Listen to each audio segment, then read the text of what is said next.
क्या हाल है दोस्तों, कैसे हैं? मैं हूं बिलाल और हम सीखने जा रहे हैं नोड.जेएस। तो सबसे पहले ये जान लेते हैं कि नोड.जेएस क्या है। इस डेफिनेशन के द्वारा नोड.जेएस एक ऐसा क्रॉस प्लेटफॉर्म है जो कि हमें जावास्क्रिप्ट का रन टाइम एनवायरनमेंट देता है, जिसकी बदौलत हम मुख्तलिफ सर्वर्स बना सकते हैं, वेब एप्स बना सकते हैं, मुख्तलिफ टूल्स बना सकते हैं और स्क्रिप्ट्स भी बना सकते हैं। इस प्लेलिस्ट के अंदर हम अपना एक सर्वर बनाएंगे और मोंगोडीबी को यूज करते हुए अपनी रेस्ट एपीआईज बनाएंगे, जिसके ऊपर हम ऑथ भी लगाएंगे और बहुत सारी चीजें हम उसको एक्सप्लोर करते हुए आगे बढ़ेंगे।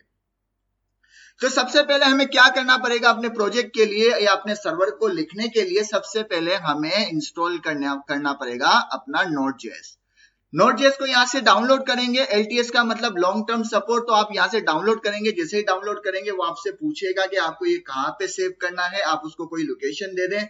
जब वहां पे डाउनलोड हो जाएगा तो एक एक्जी फाइल आ जाएगी, उस एक्जी फाइल के ऊपर आप डबल क्लिक करेंगे और उसके बाद आप नेक्स्ट एंड में फिनिश कर देंगे सेटअप को, तो वो सेटअप पूरा हो जाएगा और नोड.जेएस आपका इंस्टॉल हो जाएगा।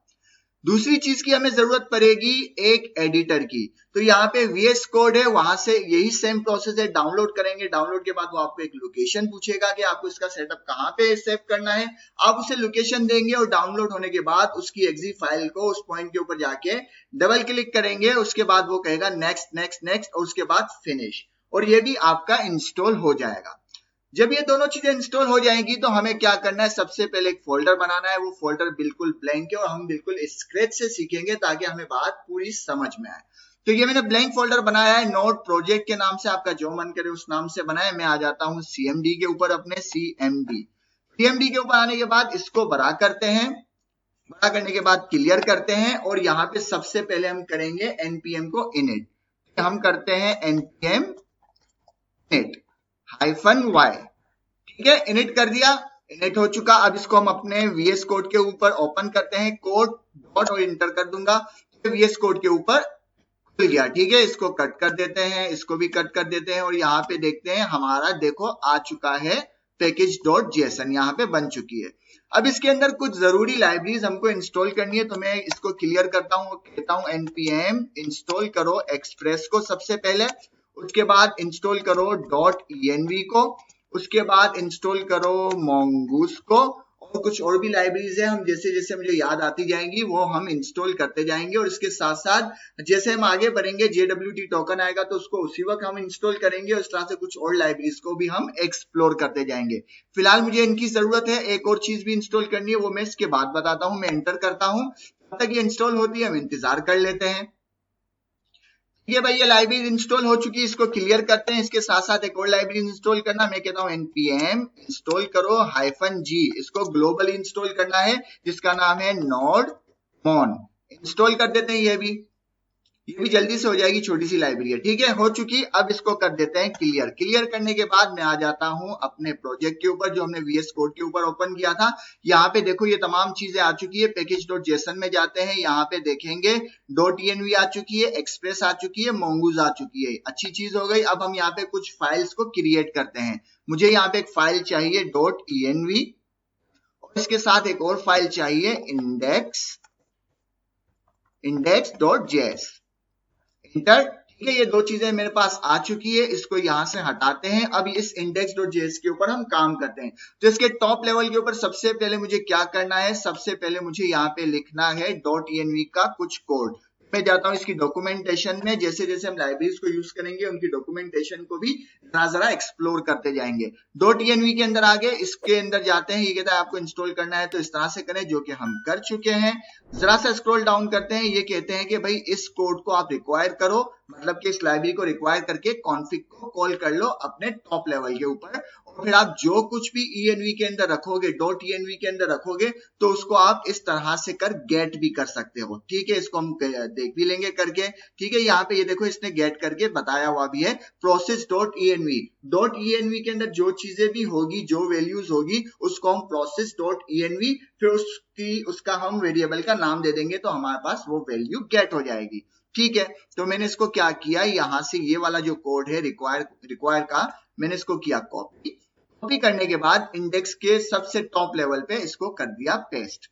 ठीक ठीक है, ये काम हो चुका। इसके बाद हम इसे स्टेप बाय स्टेप करते हैं। अब मुझे यहाँ पे क्या करना है, रिक्वायर करना है एक्सप्रेस को। तो मैं कहता हूं कॉन्स्ट एक्सप्रेस रिक्वायर करो एक्सप्रेस से। ठीक है, एक्सप्रेस भी रिक्वायर हो गया। फिर मैं एक वेरिएबल बनाता हूं कॉन्स्ट ऐप के नाम से, और एक्सप्रेस को मैं कॉल कर दूंगा। ये काम हो गया। इसके साथ साथ मैं यहाँ पे करूंगा क्या, एक और काम करेंगे। हम इसको कहेंगे app dot listen, app dot listen, और इसको कॉल कर देंगे। अब यहाँ पे हमें कहना है, दो चीजें बतानी है। एक, हमें पोर्ट बताना है। तो पहले पैरामीटर हम पास करते हैं पोर्ट, कि भाई 3000 के ऊपर मेरा सर्वर रन करेगा। और उसके बाद हमें कॉलबैक फंक्शन देना है। ये देखो यहाँ पे कॉलबैक फंक्शन दिया हुआ है। तो हमने दूसरा पैरामीटर दे दिया एक कॉलबैक फंक्शन।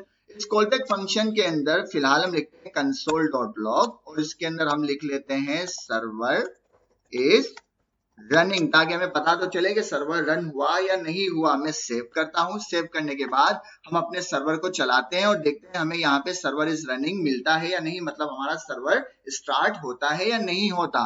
तो मैं आता हूं यहाँ पे अपने प्रोजेक्ट के ऊपर, मैं लिखूंगा nodemon index dot JS, enter करता हूं। जैसे ही मैंने इंटर किया, सर्वर रन हो गया और सर्वर इज रनिंग लिखा हुआ आ चुका। यहां तक तो मेरी बात बिल्कुल समझ में आ चुकी है।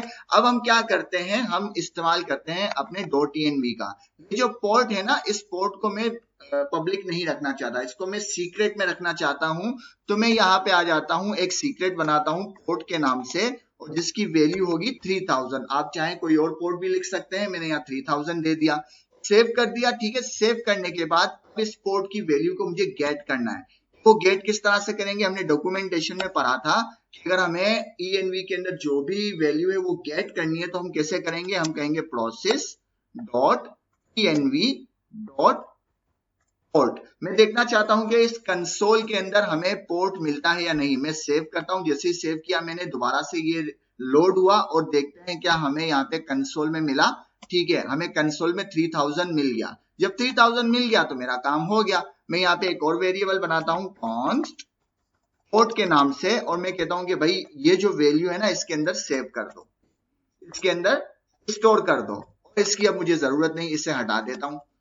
इसके अंदर मैंने स्टोर कर दी और यहाँ पे मैंने दे दिया पोर्ट, यहाँ पे मैंने दे दिया पोर्ट। ठीक है, ये काम भी हो गया। एक के साथ एक काम और करना है। मान लो हमारे .env के अंदर पोर्ट है ही नहीं, तो फिर क्या करें। मैंने कहा अगर उसके अंदर पोर्ट नहीं हो तो भाई फिर 3000 के ऊपर ही चला देना। ठीक है, या तो इस 3000 के ऊपर चलाना, या फिर यहाँ पे जो वैल्यू हो उसके ऊपर चला देना। तो जो भी दोनों में से एक वैल्यू तो डेफिनेटली उसे मिलनी ही है। तो सेव करते हैं, देखते हैं हमारा सर्वर चल रहा है। बिल्कुल हमारा सर्वर अच्छे से चल रहा है। एक काम और कर लेते हैं। हमें ये नहीं पता चल रहा टर्मिनल पे कि हमारा सर्वर कौन से पोर्ट पे चल रहा है। तो मैं इसको करता हूं क्या, प्लस, और यहाँ पे लिख देते हैं पोर्ट। अब मैं इसको अगर सेव करता हूं, यहाँ पे लिखा हुआ आ जाता है सर्वर इज रनिंग 3000 पोर्ट। तो कितना इजी तरीके से कर हमने अपने index.js की फाइल बनाई। हमने कुछ जो हमें लाइब्रेरीज की जरूरत थी, लाइक एक्सप्रेस, mongoose, .env और nodemon, इन तीनों को हमने इंस्टॉल किया। इंस्टॉल करने के बाद हमने अपने सर्वर को इनिशियलाइज किया। और अभी के लिए इतना ही। जुड़े रहिए हमसे, हम जैसे जैसे इसको एक्सप्लोर करते जाएंगे, लाइब्रेरीज इसके अंदर पुट करते जाएंगे और आगे बढ़ते जाएंगे। तो अगर वीडियो पसंद आए तो लाइक करें, शेयर करें, सब्सक्राइब करें। मिलते हैं नेक्स्ट वीडियो में। अल्लाह हाफिज।